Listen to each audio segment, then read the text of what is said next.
আমি ব্যক্তিগতভাবে একেবারেই পার্লামেন্টে একজন শিশু। আজকে এই পার্লামেন্টে আমার বয়স হচ্ছে 4 দিন। 4 দিনের শিশু আমি। তারা তো অভিজ্ঞ, তারা এই বিষয়গুলো আগে নিশ্চয়ই খুঁটে খুঁটে দেখেছেন। আমি নিজে সংস্কার এর জন্য যে ঐকমত্য কমিশন হয়েছিল সেখানে কোনো মেম্বার হিসেবে যোগদানের সৌভাগ্য অর্জন করি নাই, কিন্তু এখানে অনেকে ছিলেন, তাদের হাতেই তো এইগুলো ফর্মুলেট হয়েছে, ফর্মুলেট হয়ে আমাদের সবার কাছে, জনগণের কাছে এসেছে।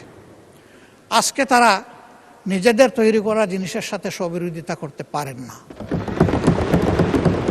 এটা মেনে নেওয়াই ছিল মহত্বের লক্ষণ, এবং আমি মনে করি রাষ্ট্র দায়িত্ব হতো তাদের, ভালো হতো। শেষের দিকে এসে সম্মানিত মাননীয় সংসদ সদস্য এবং স্বরাষ্ট্রমন্ত্রী একটা প্রস্তাব দিয়েছেন।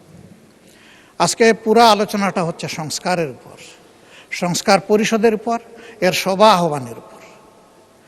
তিনি যদি ভালো হতো এরকম করে একটা প্রস্তাব দিতেন যে এই সংস্কার নিয়ে যে আলোচনা হলো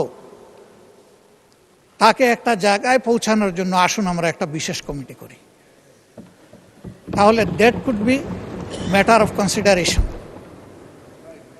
আমরা এটাকে ইতিবাচকভাবে দেখতে পারি, কারণ আমরা সংকট তৈরির জন্য তো এখানে আসিনি, দেশের মানুষের সংকট নিরসনের জন্য এখানে এসেছি।